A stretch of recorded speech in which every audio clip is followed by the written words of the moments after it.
Welcome back to Beyond the Headline, everyone. I'm really excited to have you on the show today because I'm here with Jeff Kim, the founder and CEO of Neumob. Jeff, thank you for being here. Thank you. No, really great chance to be speaking with you today.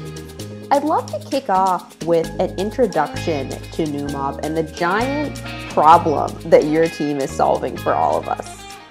Sure, terrific. So really simply, Neumob is in the business of speeding up apps. That's kind of our one-liner. App developers out there, whether it's small indie developers or big shops that are like Hotels.com or Expedia or Tinder, they come to Neumob. We provide them with an SDK. That SDK allows all of their wireless traffic, whether it's on 2G all the way to 4G LTE. We make all of those wireless connections go faster. So ultimately making their app faster so that their customers and their users are happier with faster apps.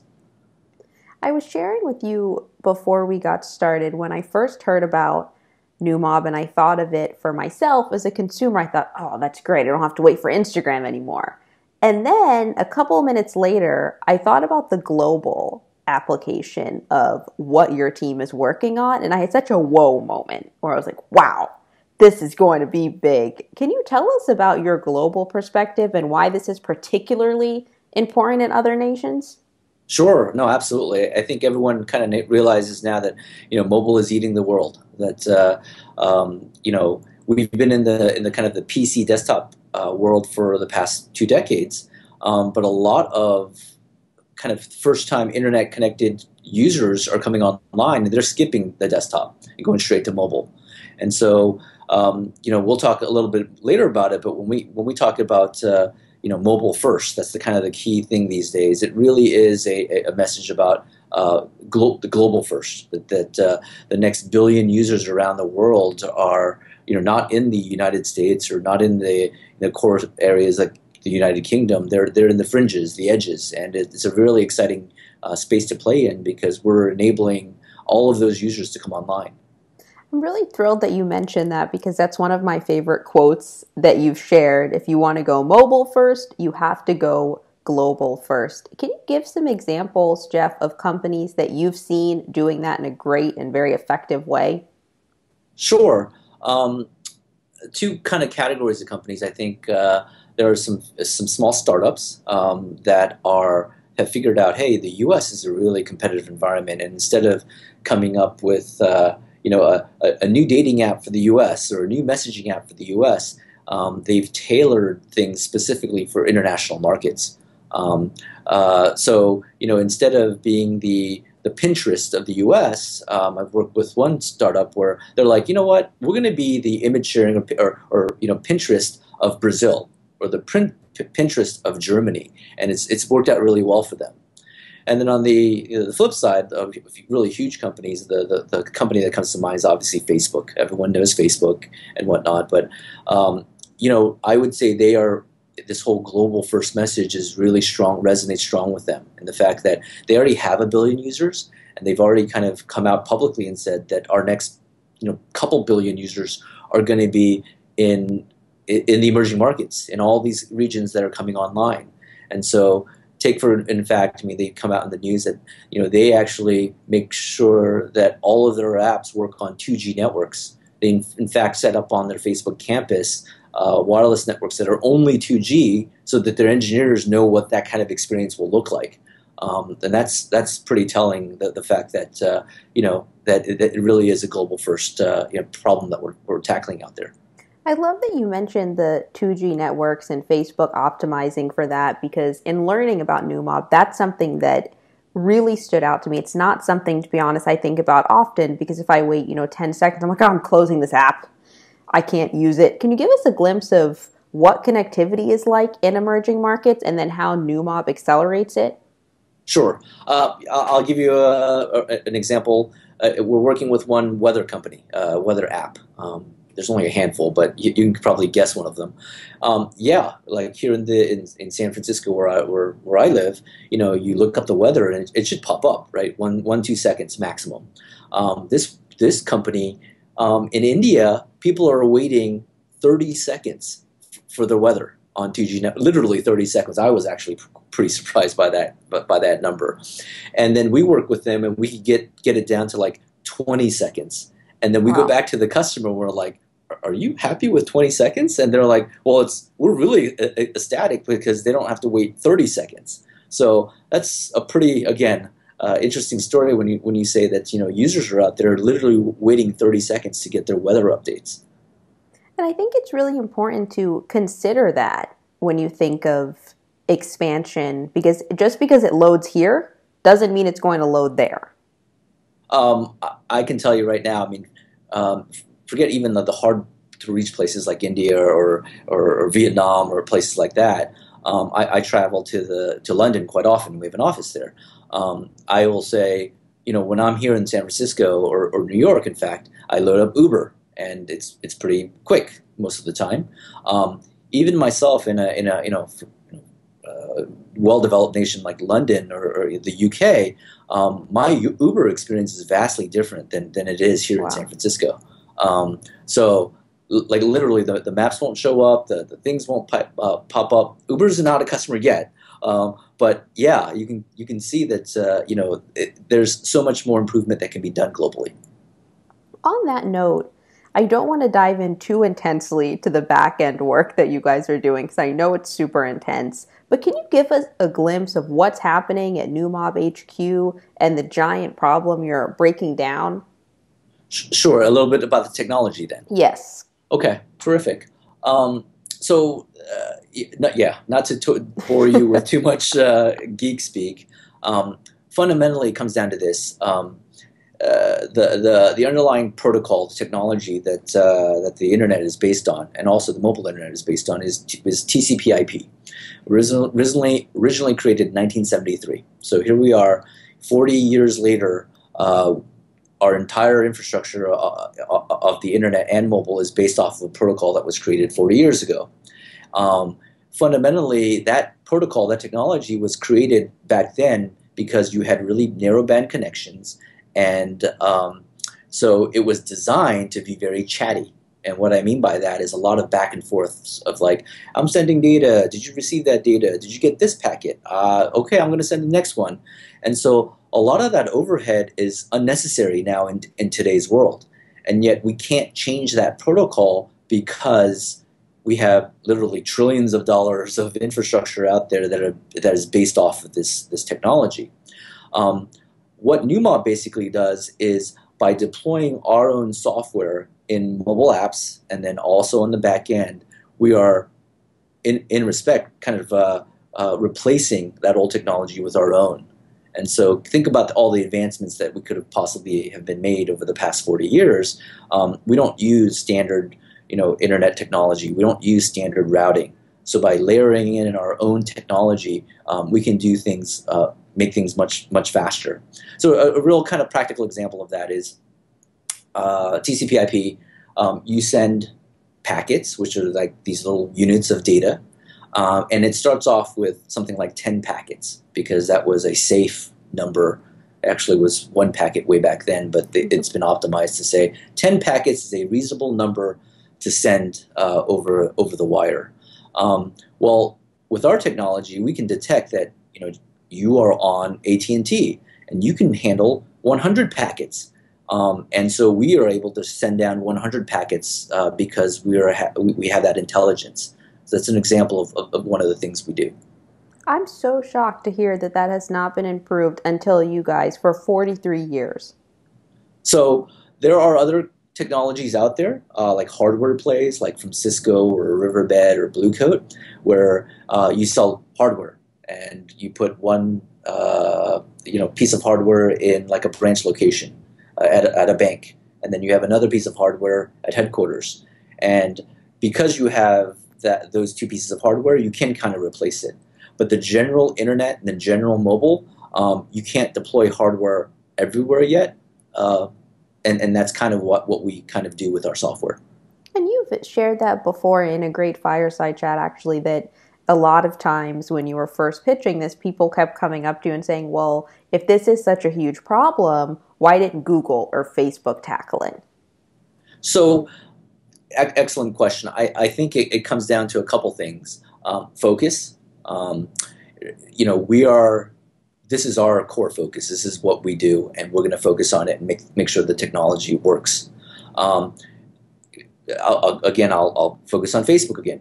Facebook is a huge company, hundreds and thousands of great engineers, but they are a consumer company.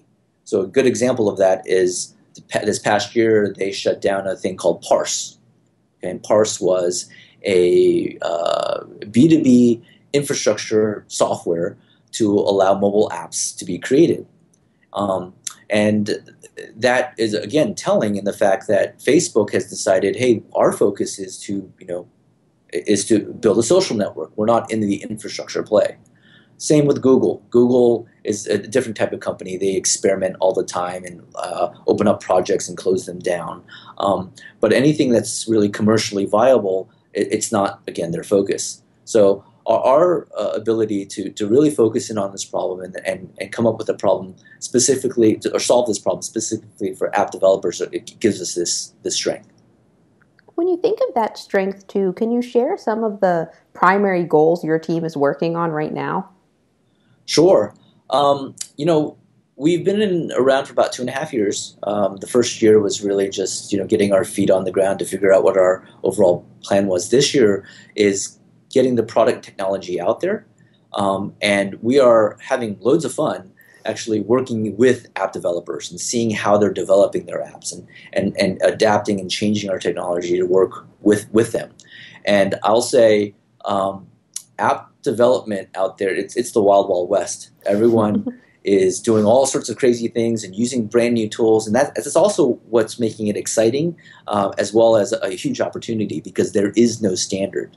You would think like, oh, some big shops like ESPN or they would have their act together completely and know exactly what their stack is, and in fact, they're learning as they go along. So sometimes the small startups have better technology stacks than the big enterprises. So again, it's chaos and it's a brand new world, but it's exciting and a huge opportunity. You've had a post about this that I really enjoyed and shared that it helped me understand what's happening in that Wild West that you explained. Can you share some tips for app developers to really stand up against the competition when they go to emerging markets? Sure. Kind of related to our space is that don't expect your user experience in San Francisco, New York, or London to be your user experience in places like Brazil, Australia, Vietnam, Singapore. And so we actually see this kind of natural development that a lot of app developers, a lot of startups, in fact, just want to get the basic functionality out the door. So we actually have a blog post that captures it as was it function over fashion, and so people will go out and app developers will put huge images and lots of things that work really great in San Francisco, but the apps are unusable anywhere else. So first and foremost is you have to see the view from your end user's experience. And so your end users are beyond just the US. And so, look there. Another great one you shared was third-party distribution too. You can't just rely on the App Store and the Google Play Store to get your product in people's hands. Sure. I mean, that's huge, especially in places like China, of course. There is no official app store. There are actually, I think the latest was like 60 different app stores. We also have our own consumer app that allows consumers to accelerate their stuff. And it's been an interesting thing, seeing that people take our software or APK or IPA and put it in different stores themselves and seeing how that kind of germinates out there in the marketplace. I'd love to focus for a couple of minutes, Jeff, also on your team's global strategy and the markets that you're most excited to enter and how you guys want to help when you're there. I know you guys just went to the Philippines. Congratulations. Thank you. Yeah. We have some of our software, we call them POPs or points of presence, deployed all around the globe. We're up to like I think like 68 points of presence, and the That's great. Philippines. Yeah, Philippines was one. We lit up Israel recently. We have several in China, and we're expanding globally. This whole mobile again app ecosystem is not a U.S. phenomenon, and it's a global phenomenon. And again, it's helping this whole globalization effort. We have lots of customers, I guess, in APAC, where the apps are created in Malaysia or Singapore, and they're expanding, this way. And then we have, U.S. and Western European, companies that are expanding that way. So it's really interesting to see all this, globalization happening, and that innovation can happen anywhere. I love that. And I think mobile is such a great example of that. You were sharing prior to us recording that it's your first time working specifically in mobile. What have the last 2.5 years been like for you? What have you learned?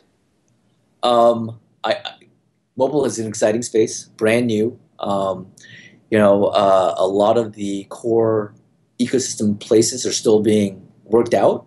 So you cover the space a lot. It's like mobile ad tech is huge, and then mobile ad tech's not so good, and then mobile performance management is huge, and then where are all the players? And so it's a very interesting dynamic to watch what goes on out there. So kind of related to our space as well is there's a sister kind of category called mobile performance management, or APM, application performance management. And so there are players like New Relic or AppTelligent or App Dynamics that are really good at measuring websites. How do websites perform, right? And so they will tell you that your website is loading, 1 second in the U.S. and 18 seconds, in Indonesia. But when you could get to mobile apps, that entire mapping in mobile apps is in its infancy. So even fundamental questions of how do you measure what the user experience of a mobile app is? Like you have, let's say, Travelocity or Expedia or Booking.com, and you say, which is the better app? What performs better? And right now, as an entire ecosystem, we don't even know how to define that. Like, what is the user experience? Should it be that I can book a hotel faster through one app than the other, or that one has bigger images than the other? It's a fascinating space as we're all kind of growing and developing.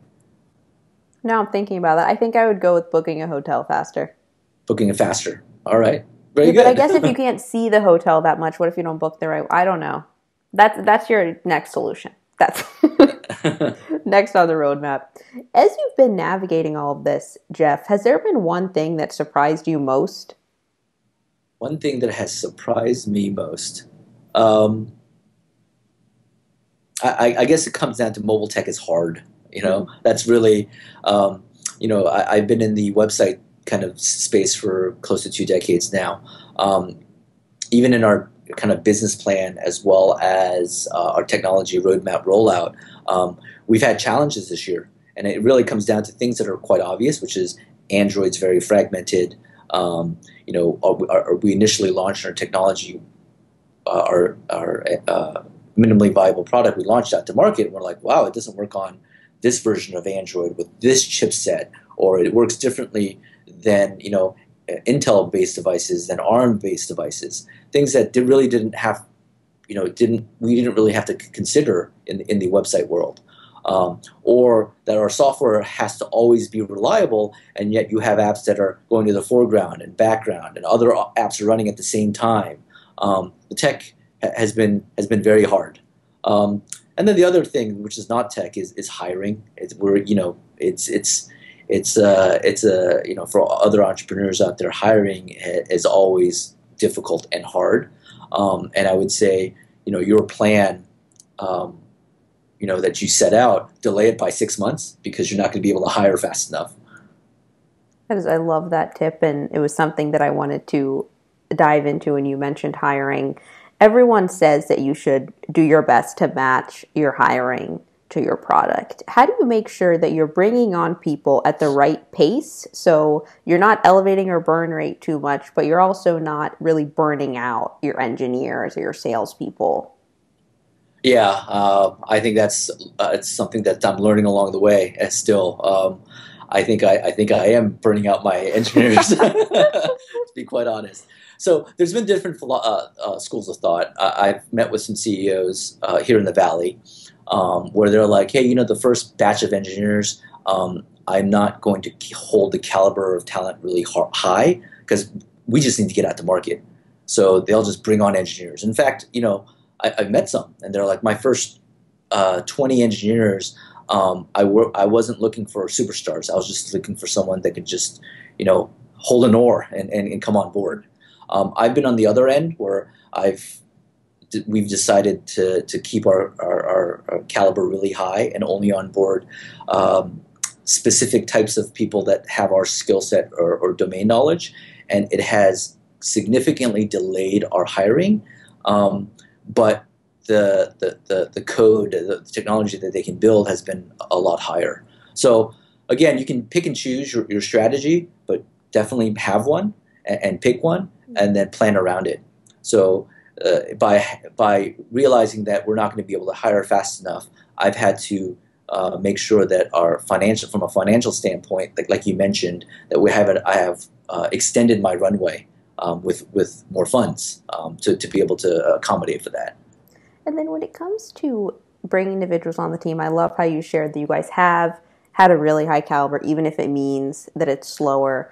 I feel like that's a very intuitive approach because you don't have to hire again. Like you bring on the team and then hopefully you guys can all stay together. Yes, that's what we wanted to do. But I'll tell you, I mean, as for some of the mobile SDK, we're a mobile SDK company. Some of the hires that we're just bringing on, we were looking for over 12 months. Um, Ay, ay, Literally. ay. Yeah, yeah. And so can you imagine, the delay that in, all the features and things that we wanted to do by delaying for 12 months. So it's been tough. And then, Jeff, how do you approach that conversation with your team? I can't write. It was something in first round review. I'm not sure which article was exactly, but they're sharing that you should really wait until someone comes in and says, we have to hire someone. How do you approach it when someone does come in and say that and you're thinking, we're still in the search process? Yeah, I think because we're still a small startup, everyone's involved in the decision. It's not my decision; it's all of our decisions. So when the candidates come through, pretty much everyone gets an eye or gets feedback into it, and then if they're passing, it's just not me. It's and not just the leaders, because actually all of us are leaders at this point in such a small startup. If they're passing, then they're part of the decision that says, "Hey, Got we're it. waiting out." And you've been leading product teams, you were mentioning this before, for nearly 2 decades now. What do you feel makes this experience different? And at the same time, how do all of those experiences help you today? Sure. Um, I had I had the benefit actually. So my space is the CDN or Content Delivery Network space. Mm-hmm. So I was actually part of the original team at Akamai, which has created the CDN space. So way back when in the late '90s, that was when the internet was just booming. So it was an interesting thing to see websites getting created. And even back then, it was like no one had any idea what a cookie for a website was, or how do websites interoperate with one another. I'll say that has helped me out significantly this time around because mobile is again same thing. It's chaos and it's an opportunity, but I'll say the mobile opportunity is so much bigger in terms of reach than the internet. It's just an extension. It's the next formation, but definitely historical experiences has helped quite a bit. And then how about on a personal level? What has life as a founder of Neumob been like? Have you had any aha moments or critical turning points so far? Um, it's the whole. If you're a founder CEO, you're not going to get very much sleep. That's absolutely true. You've read a lot. I've read a lot. Like every summit that you get to, you feel like there's another one and then another one, and it never stops. I'm still there. I don't think it will ever stop because it's like, oh, if we just hire this wonderful person, if we just get this money, if we get this first customer, if we, and it just keeps going. Um, and you know the the aha moment. I think it comes down to the fact that when it started working, when everything started coming in together, right? And you get the customers that are happy, and the technology finally comes to place. But getting there takes a really long time. But when you finally feel like there's critical mass here, you know it. I love that feeling. There's there is that moment. They're like, oh, everything that I was working for, it's actually starting to happen now. Absolutely, absolutely. Um, the other kind of related thing was back to experience, having lived through two crashes, the dot-com bust, and then the 2008, financial crisis, has, were good lessons in life, both personally and professionally. Um, that you know, it it shows you because of those crashes a sense of humility and gratitude for where you are today. Um, I've learned a lot in that time frame. I would say the first dot-com bust, I kind of see it, and this kind of I'm digressing, but I kind of see it the current millennials right now. I've met a lot of even young CEOs, young founders who are like, what was it like in the 2008 crash? And I'm like, you don't remember? And they're like, well, I was still in college, and it's been all boom time, right? Where the funding has been easy and everything has been easy, and you learn through those crashes. But I've seen those cycles where everything's great, and then there's no jobs for anybody. And I remember on a personal note, like in the dot-com bust, it's like right before it, I had like 20 job offers and everyone wanted me. And then after the bust, it was like nobody could find a job. And when you've kind of like lived through that, you have that kind of sense of, gratitude and realizing that, it's not gravy all the time. I think that's a really important insight, especially about the millennials, because when I first started working, it was 2013 and then full time in 2014. So I assumed that if you raised $5 million dollars or maybe even $10 million, dollars, your company wasn't doing well. And my friends started laughing at me and they're like, of course not. Jenna, that's not how it is. And I can't imagine what it would have been like to have that perspective then. Yeah. I'll tell you another interesting thing. It's like this fundraising time, after we closed our Series A, it's that entire thing of like, you're a rock star, Jeff. You're off to the races. You're great, and I can see my younger brothers and sisters this going through their heads, like, oh my gosh, I've made it. And I have the opposite, where I'm like, no, this, I remember being in a situation where like, you're a rock star and then you're in the poorhouse, and so you can't let it get to your head, right? That again, and you've heard the thing: don't let the highs be too high, and don't let the lows be too low. And that's a lot of the job for a CEO or a founder is just to manage the stress, manage your own stress, and then manage your team's stress. Two more things on that. When you talk about the not letting the highs get too high and the lows get too low, do you think you can only learn that through experience?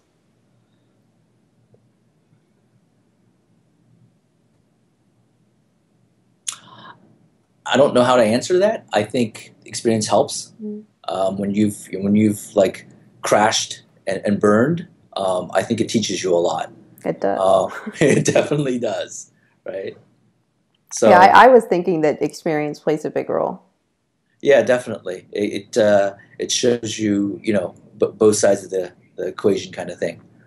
And then the second part of that, when you talk about managing stress as a founder, both for yourself and for the team, have you learned anything about that? I'm trying to learn that, and I have not had a gem come yet. Obviously, I'm still managing myself. I've gotten to a lucky point right now where I told you before, we've hit critical mass and customers are flowing and technology is working. But for, I would say, a good year and a half, we hadn't reached that summit, right? It was just pure stress.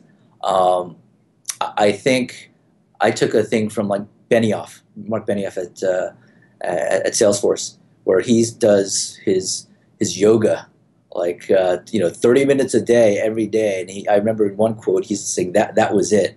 And I don't do yoga, but I found something similar where I have to take 1 hour a day, and I have to go exercise, go do something to manage my own stress. And it's part of my job. If I'm stressed out, then I'm going to stress out everyone else around me. And that does no good. That's absolutely no good. Last question for you, Jeff, before we go. Based on your experiences, whether at Neumob and life and your previous roles, is there one piece of advice that you've received or you've just learned that really influences you? One piece of advice that you can either give or you've received? I think it comes back down to what I just said. It comes down to being humble and being grateful, right? That we have a great opportunity. We live in the greatest country on earth, and people are allow us to chase our dreams with funding and with support and all this stuff. You have to have that sense of gratitude, right? In order to be able to do what we do. I'm huge on gratitude, so that is going to stay with me all day. I can't wait to share it with everyone. I'm so grateful that we got to have you on the show today. Thank you for sharing Neumob with us. What's the best way for everyone to stay up to date with you, both on the consumer end and then also on the app developer end? Sure. The consumer end, you just search for Neumob, and you can get a consumer app that you can download on Android or iOS, and you're off to the races. It'll make all of your apps go faster. On the SDK, the business side, really you can go onto our website, and it really is a free sign up. Download the SDK, install it in your app, and all of your wireless traffic in your apps will go faster. So www.neumob.com. Simple as that. Fantastic. Thank you so much, Jeff. Thank you. Great talking to you.